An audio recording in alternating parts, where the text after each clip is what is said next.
ডাকসু নির্বাচনের ফলাফল নিঃসন্দেহে বলা যায় বিএনপির জন্য অত্যন্ত নেতিবাচক এবং বেকায়দায় পড়েছে তারা। তাদের যেই সামনের যে লক্ষ্য, সেই লক্ষ্য পূরণের পথে এটা একটা ধাক্কা।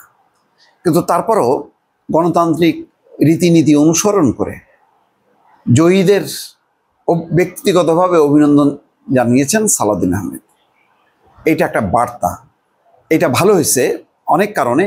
এই ডাকসু নির্বাচন নিয়ে যদি বড় ধরনের হট্টগোল হতো, কালকে রাতের বেলায় যে এইরকম পরিস্থিতি, টানটান উত্তেজনা ছিল বিভিন্ন প্রবেশ মুখে এবং ভেতরে বাইরে, এরপর সরকারের 3 জন উপদেষ্টা খুব দ্রুত বেগে নেতাদের সঙ্গে যোগাযোগ করেন, পুলিশের পক্ষ থেকেও যোগাযোগ করা হয়, বার্তা দেওয়া হয় যে কোনো রকম গোলযোগ বরদাস্ত করা হবে না।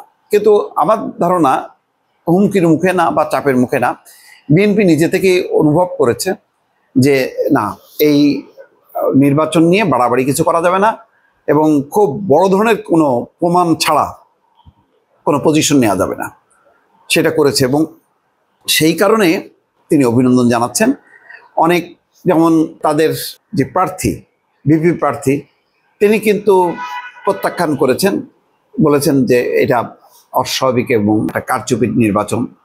উমামা ফাতেমা স্বতন্ত্র, তিনিও প্রত্যাখ্যান করেছেন এই ফলাফল। এবং কালকে রাতে কিন্তু বিশ্ববিদ্যালয় ক্লাব থেকে ওই ছাত্র দলের যারা পোলিং এজেন্ট ছিলেন তারা কিন্তু বের হয়ে আসছে।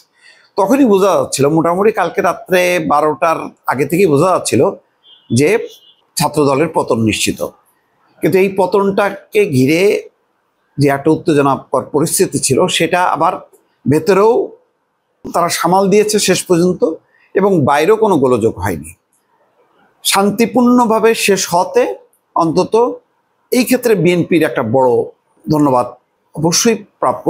আমি এই জন্য সবসময় বলি যে নির্বাচনে জয় পরাজয় বড় কথা না, গণতন্ত্রের জয় পরাজয় বড়। অর্থাৎ এই নির্বাচনটা ঘিরে যদি এমন কোনো পরিস্থিতি হতো, তাহলে খারাপ পরিস্থিতি হলে গণতন্ত্রের পরাজয় হতো। আর যদি নির্বাচনে জয় পরাজয় এটা মেনে নেয় সব পক্ষ, তাহলে গণতন্ত্রের জয় হয়। শেষ পর্যন্ত কিন্তু গণতন্ত্রের জয় হলো এবং সেই জয়ের ক্ষেত্রে বিএনপি, আমি মনে করি যে খুব ভালো চমৎকার ম্যাচুরিটির প্রমাণ দিয়েছে। সালাউদ্দিন আহমেদ বিজয়ীদেরকে অভিনন্দন জানিয়ে এটা চমৎকার কাজ করেছে। কিন্তু তারপরও বিএনপির যথেষ্ট পরিমাণ বিশ্লেষণ, আত্ম অনুসন্ধান করা দরকার। দর্শক নিশ্চয়ই তা নিয়ে কথা বলবো।